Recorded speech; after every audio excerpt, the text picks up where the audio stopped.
Bain-Moore here.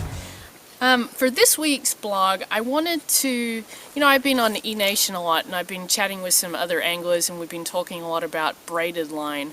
So I really kind of wanted to dedicate this blog to a particular knot that I tie when I'm fishing braided line, which is pretty much all the time. I just love it. I grew up fishing braid in Australia, so when I came to the USA it seemed sort of the one constant that I was familiar with, and I wanted to sort of bring it here and then adapt it to the various styles and techniques that I use for both for largemouth and then also when I'm on the salt water. And really, I mean, I use braided line for just about every technique that I use, even drop shotting. The only time that I sway away from it is perhaps when I'm doing some flipping and I'm flipping around any kind of timber or buckbrush, because the braided line tends to snag into the bark on the timber, and also if I'm doing some crankbaiting I might opt to use mono or fluoro.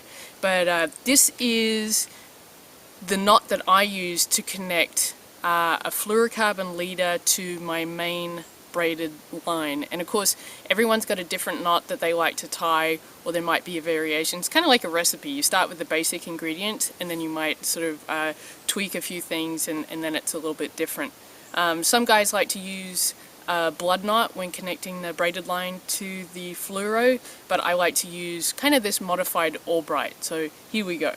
So first off, you want to make sure that your braided line is kind of nice and tight when you're trying to tie the knot.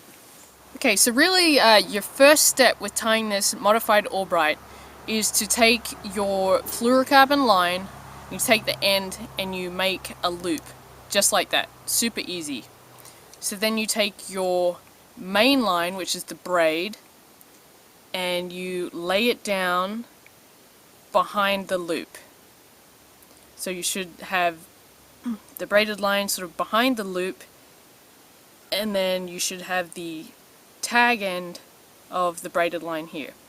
So then it's really easy. You just sort of pinch that all together and you take this tag end of the braid and you start wrapping it around both the loop and that single braided line that's behind the loop. You wrap it around the whole lot, just like this. And I'd like to give you guys an exact number of wraps that you can use to make it all nice and secure, and I sort of really say till it about looks right is sort of my method there.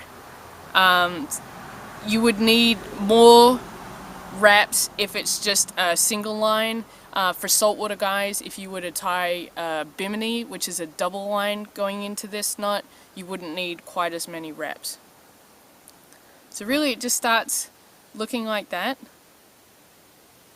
So you've got the braided line sort of still behind the loop, and now you're taking this tag end for the braid and you're wrapping it around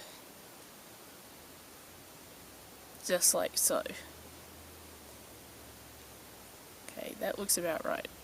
Okay, so now what you want to do is you hold this and you take this line that's behind the loop and you create a loop and you push it through the loop of that fluorocarbon, just like that.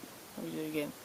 So you've got it flat and then you just push it through the loop of the fluorocarbon. So you almost create another loop.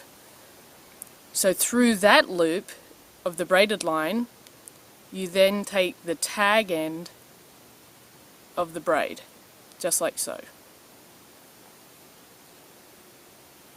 And then a little bit gross, but you should always lubricate your knots, particularly when you're tying the braided line to fluoro. You should always lubricate it so that you're not causing any abrasion on that fluorocarbon line. And then it's just a matter of pulling it up and then cinching it down, just like that. It's really easy. So then as you can see, you've got the braided line connected to your fluorocarbon line. It's quite a small knot, and then it's just a matter of trimming off your tag ends You get a nice pair of sharp scissors. These are actually my scissors from home, which I use for coupon cutting. But you could use, actually my favorite bonsai pruners, which you can actually get from Home Depot, which work awesome. So there you have it. Just an easy connection knot. And for guys, I mean, if you want to be extra secure with it, particularly if you're doing any kind of techniques, where it sort of has any kind of cadence, like if you're walking the dog with top waters or jerk baits or anything like that, it can kind of loosen the knot up a little bit over a long period of time. So I typically just dab like the tiniest amount of super glue on that knot, and then I just roll off the excess on my fabric, which is usually on my jeans. And I usually look at my jeans and go, why have I got that little hard spot? It's because I put super glue on all my knots. So super easy. Modified Albright connecting braided line to fluorocarbon line. And this, actually by tying this knot, it actually will alleviate the need to use a swivel. Because I actually like to sort of minimize the amount of extra gadgets and dingleberries that I have on my stuff. So I like to keep it nice and simple, braid to fluoro, no swivels, and we're all good.